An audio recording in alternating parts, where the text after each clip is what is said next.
Looks like we're live here. Give everyone just a moment to show up, and then we'll get right into the show.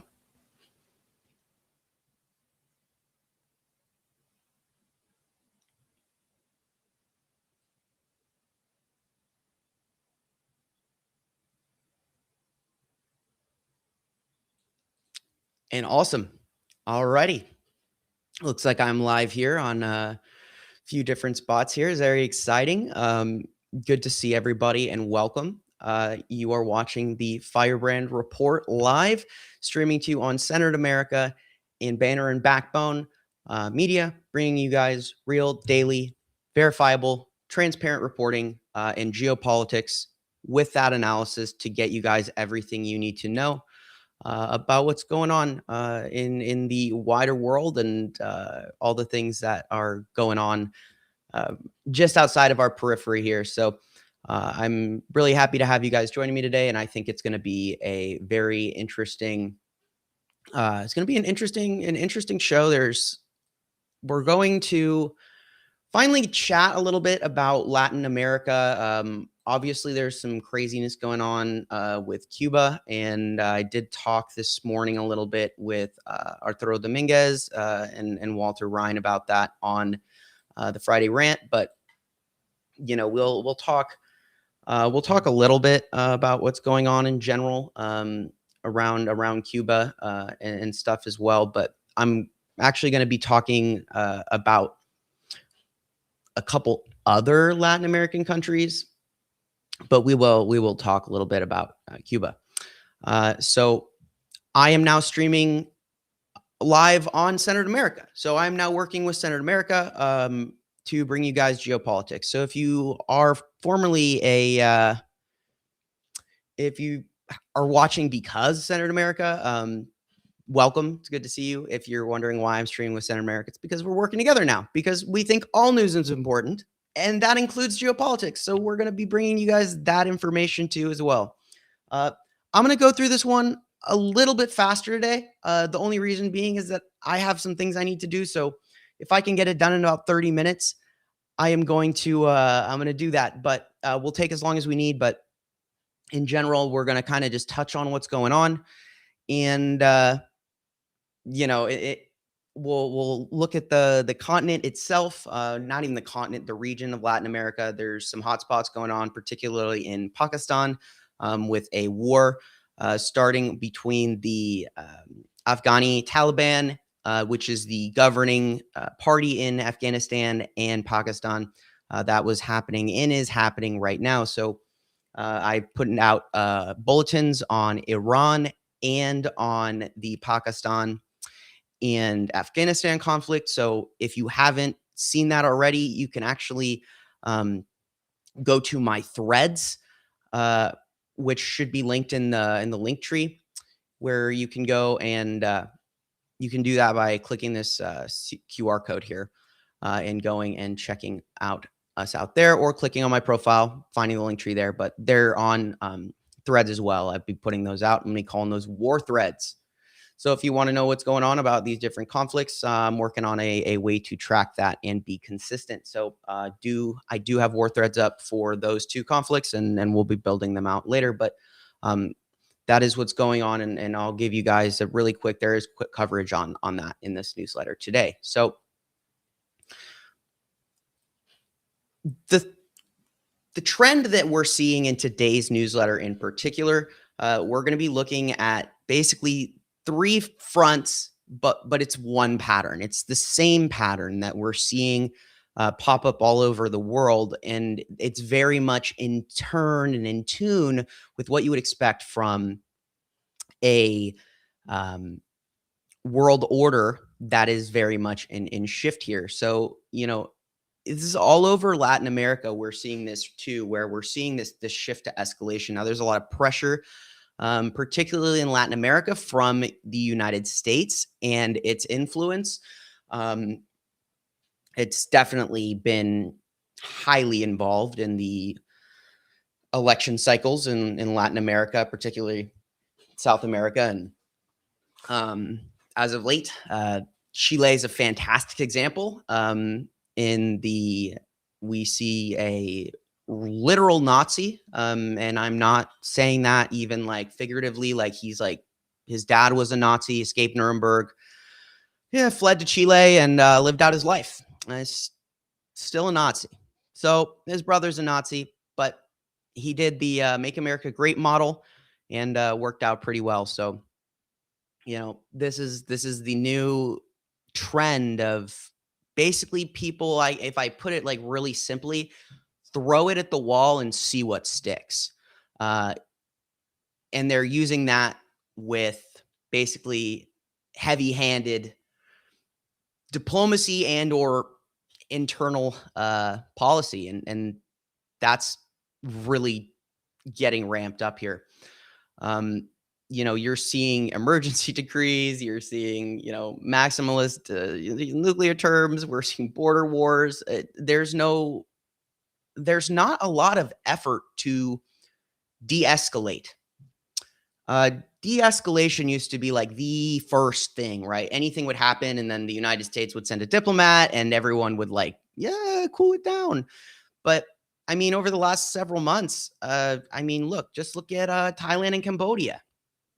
Look at India and Pakistan last year.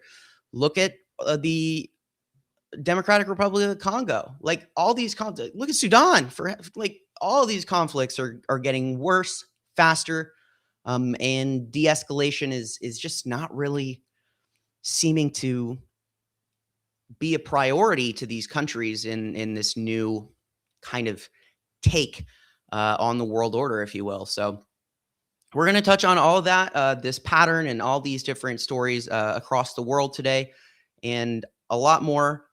So there'll be also a newsletter and all the information, all the sources, all the facts, everything you need to go and get this information for yourself. It's going to be attached to this episode. So if you're watching this live, what you're basically going to see here is you're going to get the part where I talk to you and you guys get the analysis. The analysis is the fun part. That's what I really bring to you. The rest of it is just open source news. Anybody could tell you this.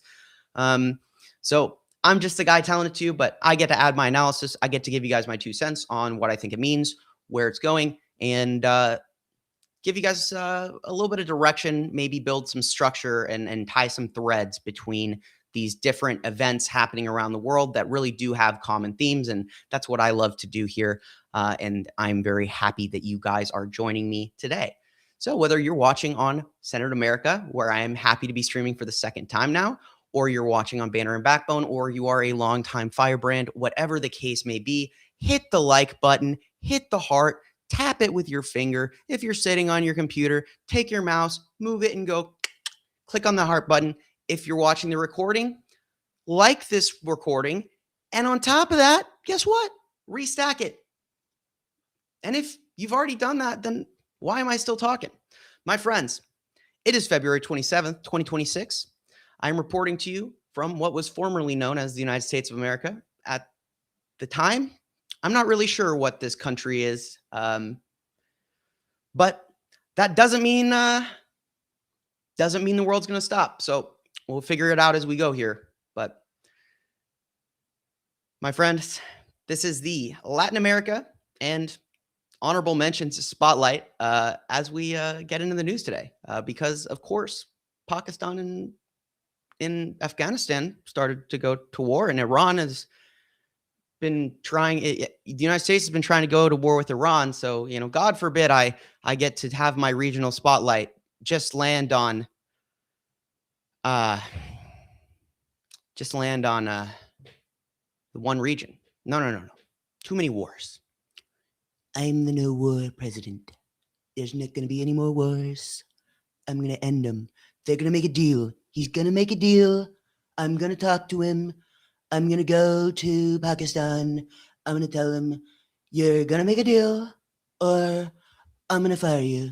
I'm going to fire you. I'm going to fire your country. I'm going to fire everybody. I don't give a shit. Sorry, I was having too much fun. Yes, Pakistan and Afghanistan are bombing each other. Yes, they are at war.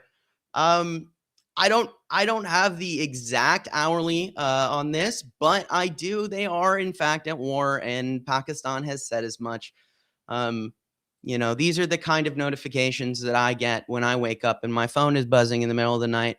It's because all of my monitoring headline flagging systems are telling me that, oh, they're bombing each other. I'm like, awesome. Yes, because that's what the Middle East needs. Because the people that are suffering in the Middle East, you know what they need? More war. Yes, yes. That's what good statesmanship looks like. Yes. That's great. Yeah, look out for your people. Um Exorcist moment. Yeah, I know. I did really sound like him, huh? All right, let's do it. Let's do the news, friends. So, Latin America. We're going to start with Argentina. I have a deep love of Argentina. I love the country of Argentina. I've been there. I have traveled throughout Latin America, from Ecuador to Chile. And I am so sad to see what Javier Milei is doing in Argentina. I really dislike him. Not just because of the fact that he happens to, run around with chainsaws and then give chainsaws to Elon Musk to run around with, not that's not even really the reason. But he's really continued to prove that he, one, is a puppet of the United States, but he's also part of a bigger picture in what appears to be kind of I don't really know if there's a nicer way to say it other than a attempt by billionaires and autocrats from the United States to turn the working peoples of Latin America into wage slaves so that they can labor forever and ever and extract resources from the ground to fuel their techno feudal state of chaos. That's kind of it, right? And this what we're flagging today, and it's been kind of in the works for a while, but reaching a boiling point in Argentina is going to be this. So Javier Milei has driven his labor reform package through the Argentinian Senate, and they have been drawing this process out for quite some time. The people of Argentina have been going on strike. Their social services are falling apart very bad, in general, because Milei has cut spending. And the most interesting part about this is this pressure, this I'm like overdraft almost is like building up in their Senate. And you're seeing multiple challenge. So the CGT, which is one of the unions, and other allied unions nationwide, have carried out their fourth strike. They did this on the 19th. They carried out their fourth strike since Milei has been president. They halted buses, flights, trains across the country. The Judicial Workers Union in Argentina, 4 days later, launched a 48-hour strike, protesting the labor bill and signaling willingness to escalate industrial action. Yesterday, we saw the Senate in Buenos Aires. They convened for a final vote, sweeping on the overhaul that would basically it would do tremendous damage to the workers' rights, a compensation, and like the kind of entitlements basically that companies had to pay to people in Argentina. And it's very dehumanizing. It's a very dehumanizing bill. It basically treats people like they are less valuable to the government today than they were yesterday. And that's called tyranny. That's not called policy. That's called tyranny. And we're definitely that's what this looks like. So, there is a constitutional clock, though, however, because these extraordinary sessions are going to expire. So basically, if they don't force the bill through, they'll have to start again in March, which means that everybody's timeline who is financially banking on them doing, on Argentina, Milei doing them this favor for them to come in with their businesses and probably, exploit, right? There's like, oh, we'll come into your country, I'm sure, but, we don't want to pay people this much. We don't want to do that. We don't want to have to give them this. Oh, Milei says, okay, no problem. I wasn't really worried about giving them even running water, so I can take away their workers' rights. It's totally fine. And so now they're at this point where we just don't know. It's really like up against the wall. Are they going to pass this bill or not? Um, you know, you've got the economy within Argentina is bad, but it's always been bad. Um, like they've been struggling with inflation since like the 50s. Like Argentina is Milei is done nothing really that different. It's almost like Argentina's economy is cursed. They just can't get out of inflation.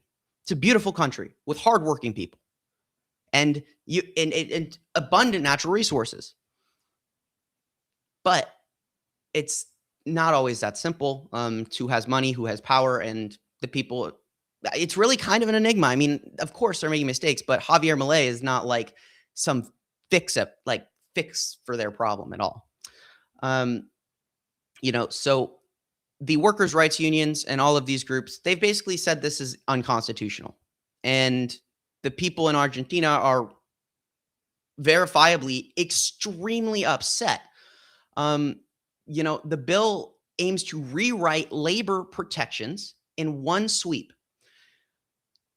And it's just going to reorganize and basically put everyone in a nice, controllable position from maybe a pocketbook perspective from the government. But, this isn't a fight about wages. It's a confrontation over who governs Argentina's adjustment, Congress and the presidency, or a union judicial street coalition that can veto the reforms and avenues. Is it a democracy or is it the government? Do the workers have the rights?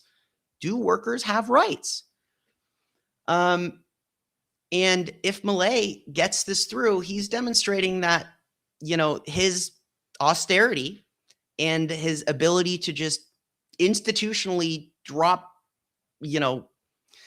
bombs inside of the status quo for these people, just throw everything. It's just crazy what he's doing, to be honest. But I kind of struggle sometimes to even comprehend. But it's basically a very,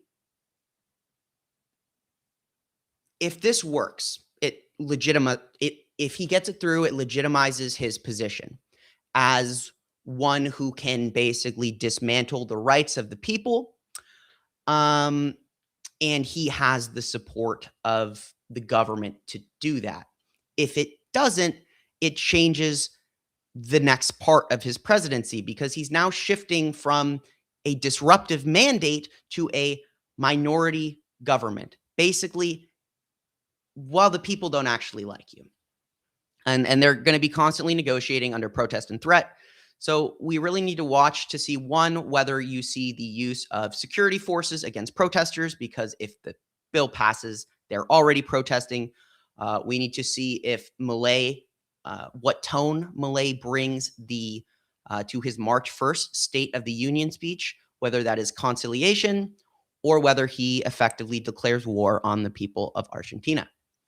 And we're not going to know for a while. I think that what I can say with a fair degree of confidence here is that I don't think, I would say that the bill has a really good chance of passing. Milei's done a lot, and his government, with some help, I presume, because he's extremely unpopular, somehow swept through their midterms and captured a bunch of seats. And then conditionally after that, the United States gave them $40 billion, and then they opened up all of their lithium mines to us. And now they're going to try and basically friendshore and extract resources from Argentina, from the United States. Super bing, bing, boom. That's how they do it. From there, you also have the other side, right? Let's go really far north, and we'll keep an eye on what's going on there. If things escalate, whether or not things get violent, I will keep an eye on that. But as of right now, what you really probably want to be taking away, if anything, is that, we have a potential for some seriously hostile conditions, because this is effectively the government telling the people of Argentina that you're dirt, we don't care about you, and we'll let these companies treat you however you want if you want to make money and live. Uh, that's what that says. They can say in whatever words they want. I'm a human being speaking in how humans perceive these words, not how the politicians and the newscasters spin it all with semantics, right? That's not really doesn't really matter really what they say it does if it consequently does a certain thing. So Mexico has been going through some stuff, y'all. Like, oh my goodness. So you guys might have even heard of it. So on the 20th, so this is a week ago. I'm catching up, I know, but things are still happening. Uh, the Mexican armed forces and Mexican armed forces in Jalisco and neighboring states, they conducted a major operation and they killed the CJNG leader, El Minchel. This literally lit Mexico on fire. The cartel, they came out and they started setting up highway blockades. They were burning vehicles. They were attacking military personnel. In over 48 hours, it was just a war zone in Mexico. It was brutal. The footage was crazy. You know, the cells in Western, the CJNG cells, they are in Western Mexico. They were carrying out retaliatory actions on the 22nd. Jalisco. It said pronounce Jalisco. Let's see here. Sorry, I lost my spot because I was responding to the comment there. And there you're seeing arson like 48 hours later. After that, in Western Mexico, and security forces are still trying to stabilize that area. Today in Guadalajara, the state authorities did report a full reopening of schools and airports. So it appears, at least in that sense, that these security forces in Jalisco and surrounding states are at least in control, that the shooting has stopped. Jalisco. And thank you for the correction. Jalisco. And lastly, we had the Wilson Center today. They published from Mexico and Washington. They published an institutional assessment calling the operation a meaningful assertion of state authority, but warning that the CJNJ's capacity for a spectacular violence is organizationally embedded, right? So these cartels, they're not. Mexico's cartel problem is not going to go away, but what it really was is that El Mencho was one of the last really big figureheads, and so when you cut the head off a snake, right? Or for that, what's that metaphor? It's like someone's going to try and grab power, right? So it's one of those things where, was it retaliation? Was it chaos? I mean, it probably was a bunch of both. It could have been the US CIA. The US is literally trying to burn everything at the moment. That really is just how it seems to me. If we can't have nice things, neither can you. So that's it's very true. I mean, the cartel are mostly armed by American weapons. Yeah. So it's like you have to wonder. I mean, I don't even know what the CIA does. I don't think the CIA is up to anything good. Certainly not under this government. And the amount of pollution from war is probably something that's really not even being measured. And I have no idea. I know it's not good. If you guys listen to me enough, you know that I'm not going to tell you or sugarcoat the state of the environment. And what that means for us on a 5 to 10 year scale. But if you want more of that, just come back another time, because I don't have the time or the or the energy to go down that one today. This is basically just a classic decapitation dilemma, right? You're removing a dominant head, like the founder of this organization, and then that either can clear space for the state to come in and take that power, or it's going to unleash all of those mid-tier people who want a piece of the action and they're going to come in and fight each other. And that's really not uncommon. They're fighting for markets, particularly the World Cup is 4 months away. And there's a lot of concern on Mexico because of the World Cups coming. You know, Mexico certainly has a vested interest in gaining political control around the area. Obviously, they don't want the cartel to show up at the World Cup. So there's going to be probably heightened security there, heightened military presence in the region until things stop or simmer down. We'll see. Anything this close to the United States, especially considering what we just saw with the Florida speedboat entering Cuban territorial waters and actually being fired upon. You saw the commander of a Cuban territorial defense boat was injured by these people who were armed with machine gun. They had assault rifles, bulletproof vests, Molotov cocktails. I mean, it was just nuts. I'm sure the U.S. was involved in the operations in Mexico. That I agree with. I mean, did they do it to destabilize Mexico? Was my point. Like, I'm sure it was the U.S. But was it the United States saying you got to kill this guy? Was it the United States had orchestrated this? Like, oh yeah, go in and kill. The CIA is. I don't know what the CIA is doing, and I know that the FBI is bending over backwards for Trump, so I can imagine they're probably doing the same for him there, or they're even more in charge than he is, but there definitely was U.S. involvement.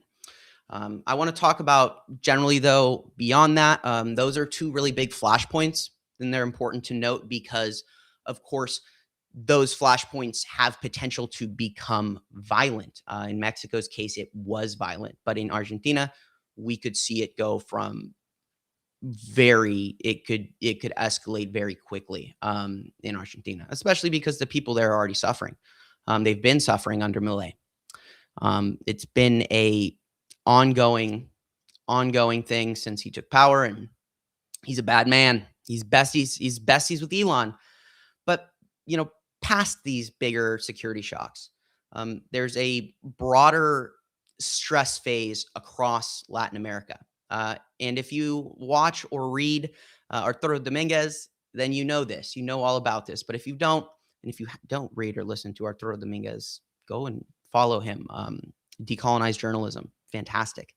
But in Brazil, in the mid-February, inflation overshot all the forecasts, and it narrowed the space for rate cuts, just as Washington is naming the critic of the hard right in Latin America, President Lula, as a key Brazil policy post. So you're seeing that basically you're seeing the United States promote someone who does not like Lula because, Brazil, they actually put the guy who tried to do a coup in jail. They don't like that. So Brazil, they're like, our Supreme Court, we're going to put you in jail for, trying to do a coup. And then he was like, no, I want to leave. And then he tried to flee. And then he's still there. He's still in jail. And Trump really doesn't like him now. But so on the 15th of February, the IBGE, or the Brazil Central Bank, they reported mid-February inflation above expectations. This is complicating plans for them to lower interest rates from 3%. Anytime big businesses, big economies are anticipating a rate cut and that doesn't happen, that has big problems down the line because it's truly one of those things where money, when you're talking all this money down the line and then all their loans go, and it's just kind of one of those things. Everybody's over leveraged right now. This is not an America thing, right? America's extremely over leveraged, but every country's over leveraged. Everyone's been borrowing from everyone for everything. I mean, like, the global debt is in excess of 300 times the global GDP. So that's the amount of money that the entire world makes in a year. It would take 300 years for the whole world contributing all of its income to paying down that debt, it would take 300 years to do that. That's longer than this world order has even existed functionally, right? So, markets need stability. Great comment. Uncertainty is a killer of markets. Markets need stability, and the world has none of it. So, Brazil's current government is likely going to have friction with this guy they just nominated. In Ecuador, the coastal provinces, they declared a 90-day regional state of emergency across 5 coastal provinces amidst another surge of gang and criminal violence. Huge problem there in Ecuador with gangs and the cartels. It's a trend generally the whole continent is seeing, like wider, that you're just seeing basically I would honestly say that a cartel could be called and similarly like attributed to something like an Al-Shabaab, or even I would say an RSF, because all that is really is a paramilitary group. It's a structured group that can do operations. It can do things. It works together. It has nodes. It can have logistics. It can have territorial control, can provide fundamental basic services. Like, being a cartel and being a militant group in Africa are not all that different. Latin America's insurgency problem is spiraling fast.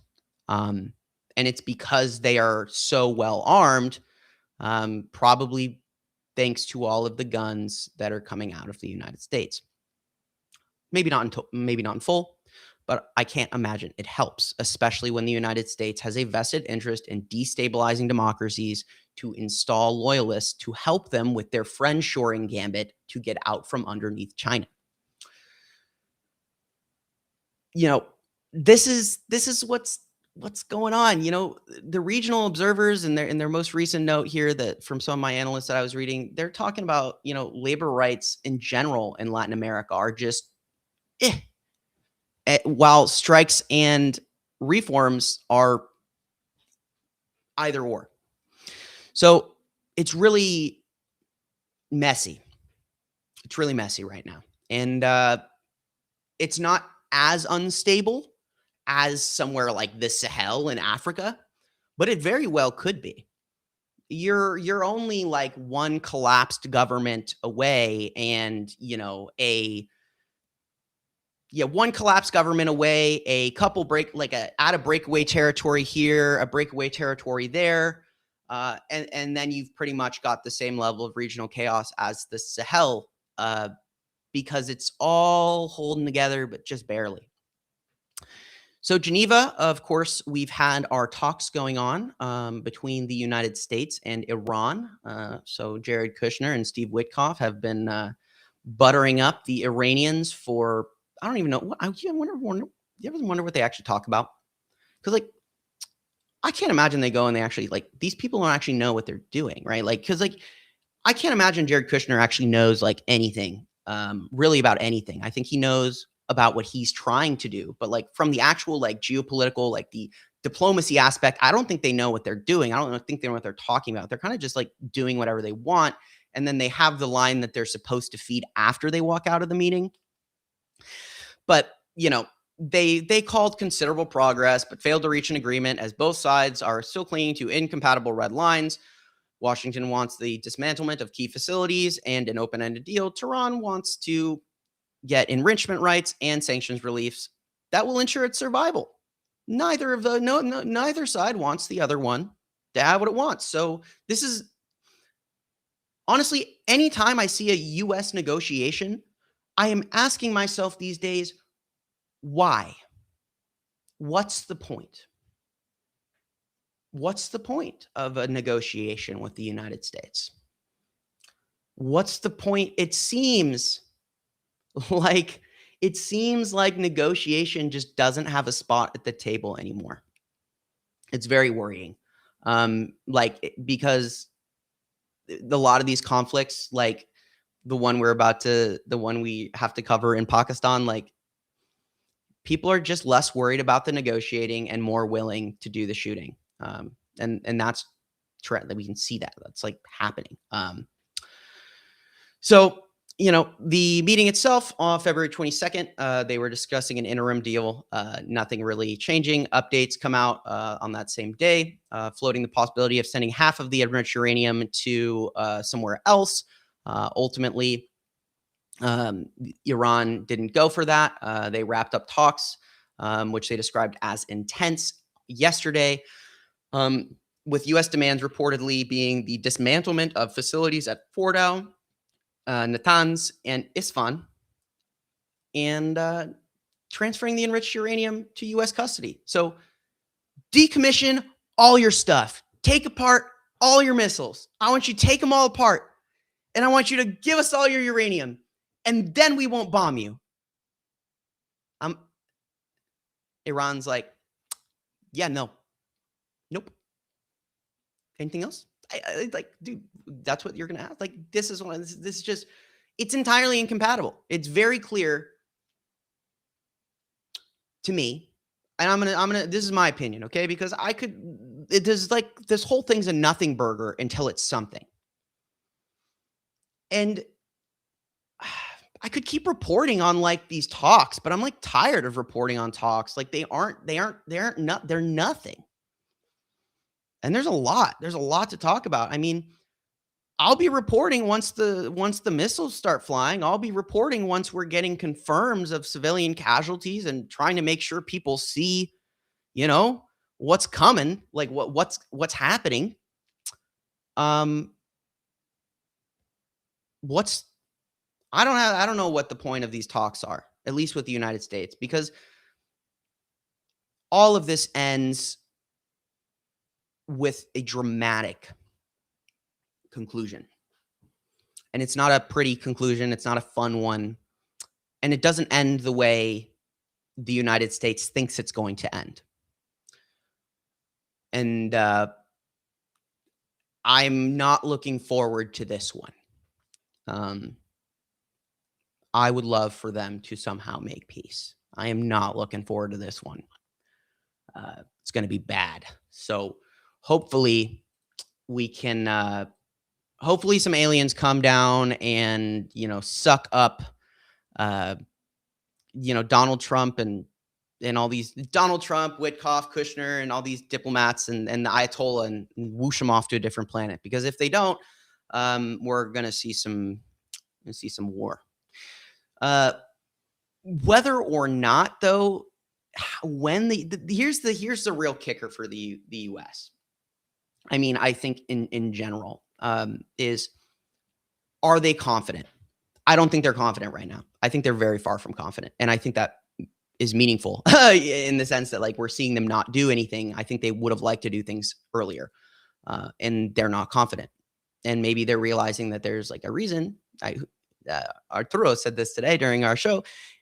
He said maybe they're realizing there was a reason that, no one had attacked Iran before this. And it's like, yeah. So the latest couple bulletins in terms of what's going on militarily next to the negotiating table, which is more interesting. This is more meaningful to me.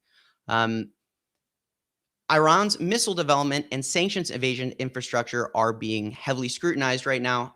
U.S. officials are warning about systems designed solely to strike America, and Treasury expanding designations against Iran's shadow fleet and the arms networks. These moves both raise the coercive pressure and complicate any political space Tehran might have for compromise on its deterrence posture.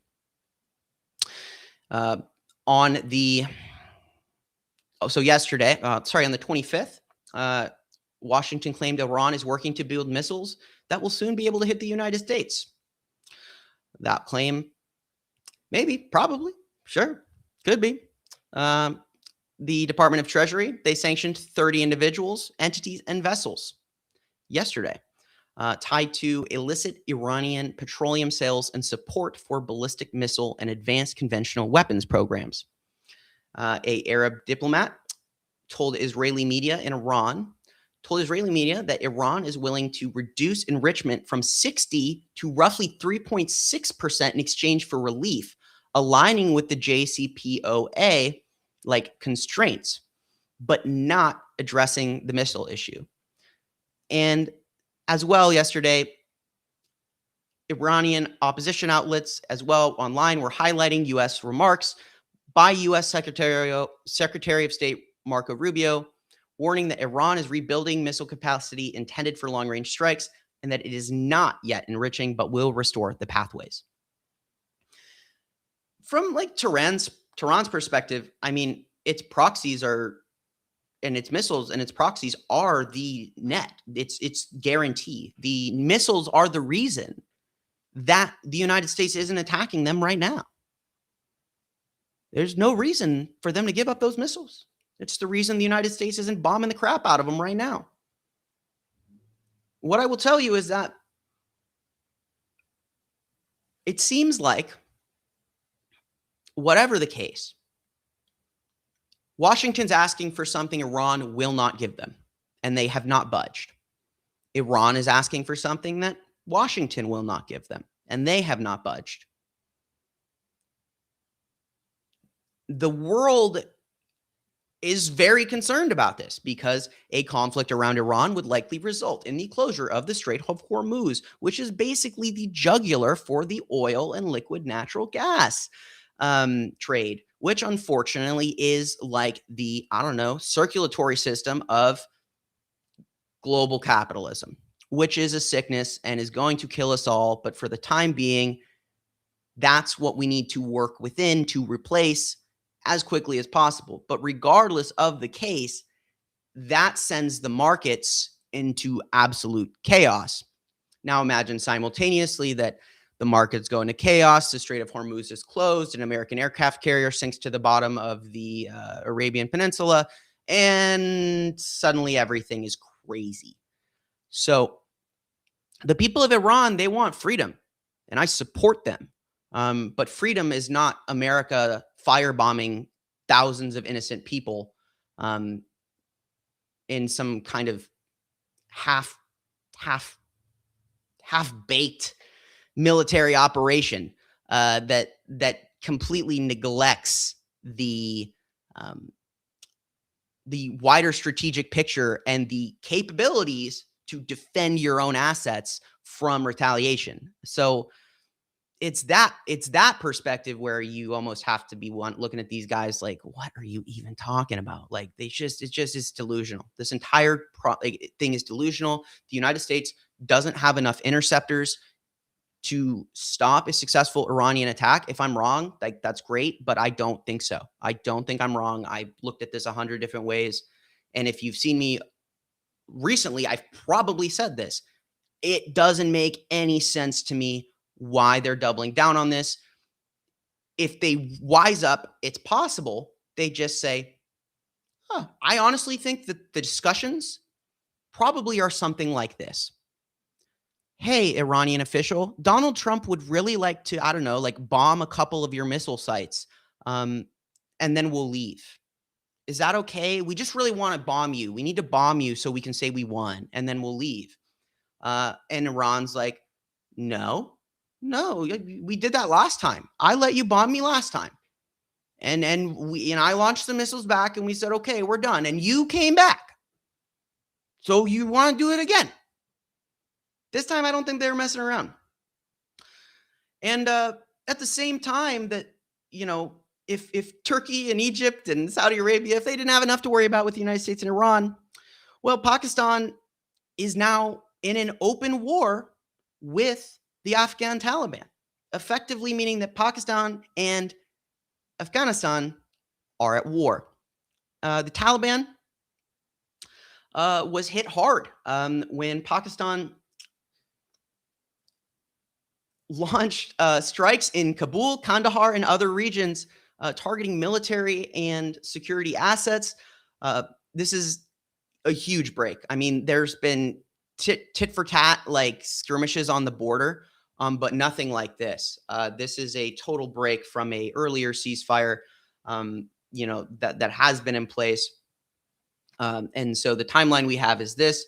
On the 22nd, the Pakistani Air Force conducted multiple airstrikes against camps allegedly used by the Tehrik-e-Taliban Pakistan, or the TTP, which is a Taliban group operating in Pakistan. And then on the 26th, again, Pakistani forces carried out more strikes in Kabul, Paktia, Kandahar, and launched additional airstrikes targeting more positions. On the 27th, so today, you saw the Pakistani Minister of Defense, Khawaja Mohammad Asif, in Islamabad announced that the patience has now run out and they have declared open war. Afghan Taliban officials, they have condemned the strikes, claimed civilian casualties, but signaled openness to negotiations, even as major border crossings remained. The Center for Strategic International Studies, they assess Pakistan's declaration of open war. They say it follows a week of escalating conflict and strikes on an alleged militant camps, and warned that fighting, while might remain limited to border skirmishes and airstrikes, further escalation is possible. So we haven't seen the ceiling here of what this could be. So you've got Pakistani aircraft are remaining in Afghan airspace for hours, according to certain U.S. security reports. And structurally, Islamabad has way bigger problems. It's has a huge insurgency in Balochistan that they have not been able to defeat effectively. They have been struggling with this basically terrorism network that has been created over time. And it's kind of their own fault. But ironically, the Taliban that they helped all that time ago has come back and is now working with India against them, allegedly working with India against Pakistan. And we know that Pakistan and India want to fight. In fact, India is trying to turn off all of Pakistan's water. Yes, I did mention that the other day, but I'll say it again. On March 31st, India announced that they were almost done with a dam, and that dam was about to divert water that is excess water away from Pakistan and to other places in India. And India has already dissolved, or basically is refusing to acknowledge, what was known as the Indus Water Treaty, which guaranteed water that was coming down from the Himalayas through India and ultimately into Pakistan to guarantee Pakistan's ability to have water, do agriculture. In fact, Pakistan is 90% dependent on water sources that come from India for their agriculture.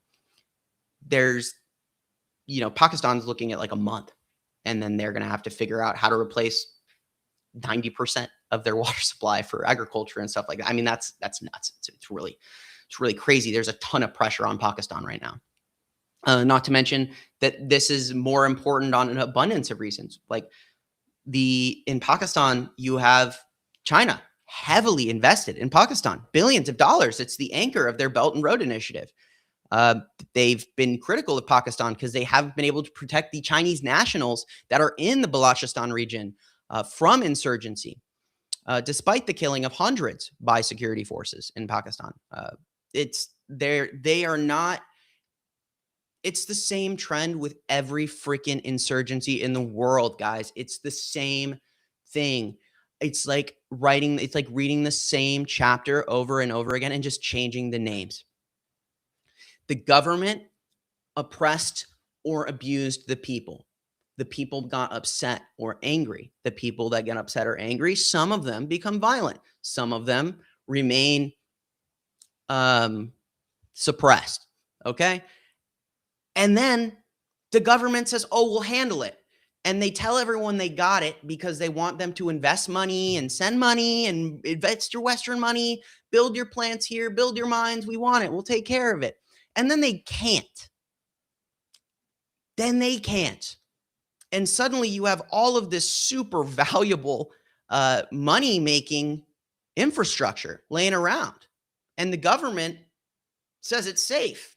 But the militants are like, I could take that. It wouldn't be that hard. And they do. And then the government has two choices. They can either go in and fight these people, but these people are fighting an asymmetrical insurgency. They don't have to defend territory. They don't have to, provide basic services. They have zero obligations. Their only obligation is to mess with you and your government and to destabilize your country. And it works like a freaking charm every time. Every time, every single insurgency. There's not been a single insurgency that I have been tracking that is going well for the host nation.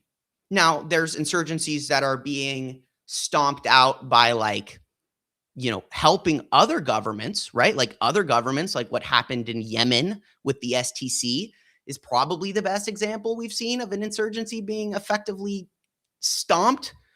But that took foreign intervention from Saudi Arabia and its aligned forces to come in and remove the STC. They can't do the same thing in all these other places.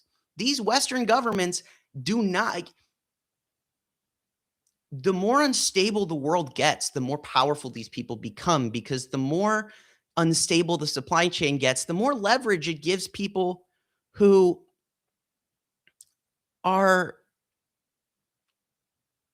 holding these resources. It gives them more incentive to take these resources. It gives them a clearer path forward in terms of funding their insurgencies. And on top of this, add drones. And drones are about to drone warfare is about to break. It's about to break the global order, and it's about to humble the United States and Iran. But drones are being used across Africa and the Middle East very widely, very quickly. And we're seeing very quickly that, particularly in these areas, they cause a ton of indiscriminate civilian casualties. And they also consistently make it harder for the countries that are in control of their territory, that are fighting for their territory, to have any kind of stability or control. And that's just the way things look right now. Like, that's just the norm. It says I'm frozen. It says I'm playing here. But yeah, I'll say this. I will say this. I think that,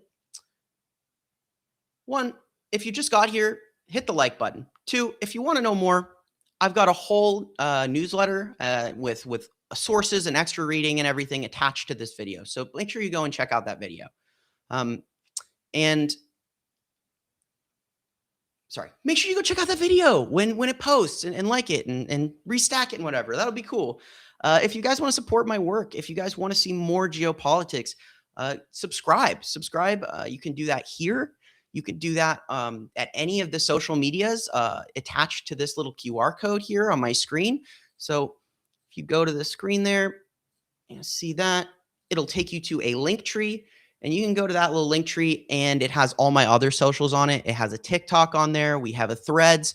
If you go follow the Threads, if you want like daily updates on like different conflicts, I'm going to be doing something there called War Threads, basically, where or Trade Threads, where I basically just put like little breakdowns of different like conflicts in their current state, date by day. And then go check out TikTok, where I'm going to be doing a lot of these little explainers and things like that. Of course, thank you guys so much for joining me for today, for joining me to get some geopolitics, to get a little bit of a bigger picture idea of what's going on in the wider world, in the Caribbean, in the Middle East, and thank you for your interest in transparent, verifiable information. Thank you for wanting the information that the people who are supposed to report the news to you should be giving you. Thank you for asking who, what, when, where, why, how, because not enough people are doing it. The fact that you chose to come here and talk to me and listen to what I have to say and the news that I'm reporting is very meaningful to me, and it gives me hope for the citizen journalism and the inquisitive citizen community that we really need to be globally if we're going to beat autocracy and authoritarianism. The Firebrand Project is a pro-democracy, pro-transparency news outlet trying to bring you the same information that the pros use to tell you the news. So how about we just bring the news straight to you, and then you can do the analysis with me. So thank you so much to Centered America and Banner and Backbone for partnering with me and allowing me to provide geopolitics to all of you. I hope to see you guys next week. Over the weekend, if anything crazy happens, I will probably put out a post on TikTok, if anything, or put out a note. But, I'm sure something nutty will happen. Just full disclaimer, I don't think Iran is going to hit. I don't think U.S. is going to hit Iran until the Ford is ready. And the Ford currently is having issues, so they docked it in Greece. And I think they were waiting for the Ford to get there before they did anything at all. So I don't know. We'll see. My gut tells me we're going to be waiting for a while because I don't think they're comfortable. And if they do it soon, it's going to be real ugly. So I guess I won't. If they do it, I'll be working this weekend. But I don't want to work this weekend. So hopefully they go and do some stupid real estate deal somewhere else. So most important thing you guys can do, obviously, the most important thing you can do is after you go and subscribe to the lovely hosts of this show and their networks, after you subscribe here to me and go check out all these other things, is take this news, take this report, this newsletter, and go and talk about some news yourself. And go do it with confidence because I did the work for you. These are sources that I've vetted. This is good quality news. These are sources you can stand on, and you can go out with confidence and talk about these things with other people.